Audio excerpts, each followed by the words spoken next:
Yo, what up, and welcome to my December reads. Let's try to keep this quick and short so I can get to school where I have a meeting in about an hour. So let's get started. The first book I'm going to talk about is Honestly Ben, and it's by Bill Konigsberg.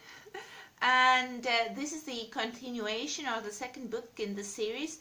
The first one was Openly Straight, about a boy named Rafe who goes to a new school, and while he's been out in his first school, he now hides it. Not because he's afraid of being ridiculed, but he wants to fit in a different way. He wants to be like one of the boys. So what is this Zoom? And then he falls in love with this guy named Ben, and this the second book is about Ben and his perspective and what he's dealing with, and it kind of tackles the time that happens after the Openly Straight. It was a good book. When my friend told me that she thought the second book was better, I didn't believe her, because I thought that, well, the first book I really liked the character while he was really self-centered, but Ben is a different thing. Like, I think everybody needs a Ben in their life. He's just such a sweetheart. It's such a quick and fun and emotional read, so I definitely suggest to give this two-book series a go. There's also a small snippet that's about their winter break that is between those two books, and I think you can get it for free from Google. The second book that is really well, a book is the fifth season. This is by N.K. Jemisin, and the reason why I picked it up was because it was the winner of Hugo Award 2016, and the second two books in the series won the same award as well. So I was curious to see what's so good about them, and especially because my one of the favorite living sci-fi authors, Anne Leckie, recommended it, and it's really unexpected in a way, because it's again borders on the fantasy sci-fi border. And it's a completely new idea, at least for me, that people, there are these people called orogenes, or orogenies, and they are able to control the earth. So when there's going to be earthquake, they can like smooth it down, and they can cause an earthquake. They can quiet volcanoes and things like that, and they live in such a planet where this skill is very needed. So this was a new idea, and while I was waiting the whole book to see that is something going to happen, that there wasn't that much action for my taste. I expected it to be more like bam, bam, bam. But in the end it was interesting enough that I went and bought the second book right away, because I wanted to see what happens, because the universe itself is really interesting.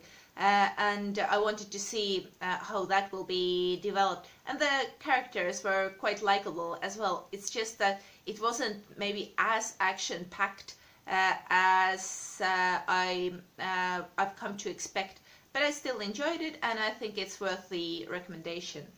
So the next one that I have right here is a graphic novel, and it's called Bingo Love Jackpot Edition, and it's by T. Franklin, Jenn Stone, and Joy San, and it's basically a graphic novel about two grandmas, and they fell in love when they were teenagers, but the time in the USA was such that they couldn't pursue their love.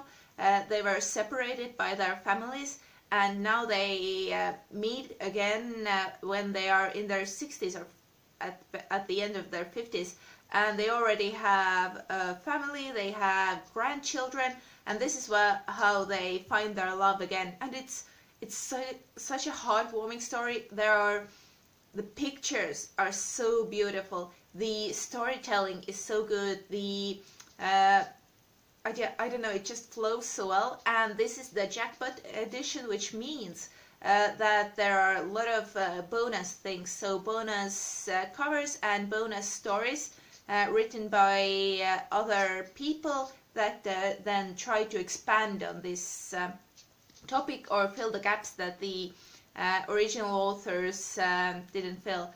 And it's really beautiful, and I just love the colors. Maybe just it's a really fun book. And sometimes with graphic novels I feel that there is not enough story or not enough content, but here everything was just really good. I highly recommend this.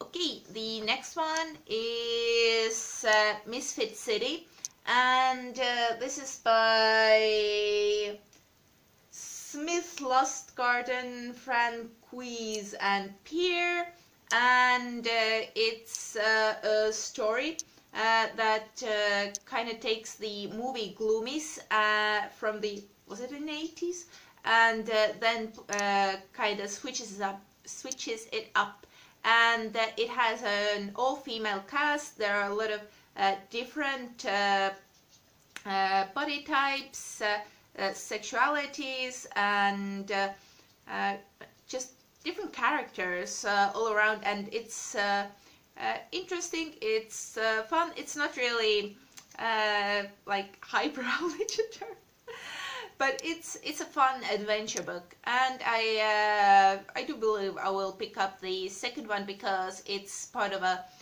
series. The Bingo Love was more of a one-time thing, I think. And going forward, there's another graphic novel, because I wanted to really hit my reading target in December, but at the end it didn't work out. I fell 3 books short because at the end I had to read so much things for my university that I just didn't have time, or I just kind of was fed up with reading as well. But anyway, the third graphic novel I read was Fence, and it's by C.S. Pacat and Johanna the Mad and Joanne La Fuente.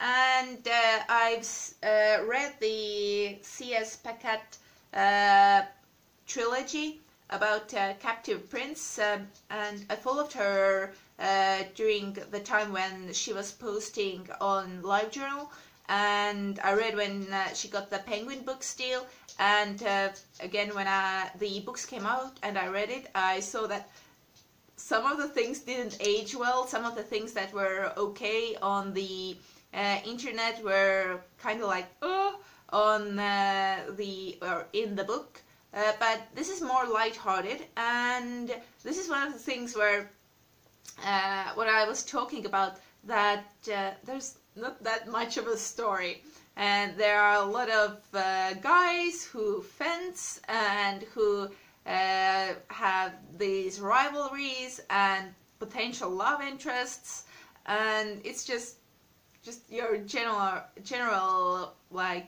yaoi. Is it? No, wait. Nothing happens. What is the lighter version? I don't know.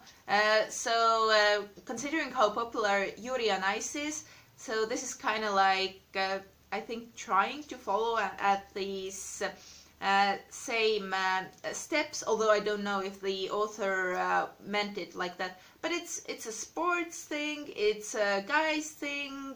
Guys who like guys thing, and the pictures are really like, yeah, I enjoy it. I'm not sure if I would buy another one, maybe just for the sake of having a collection, but yes, it was not bad.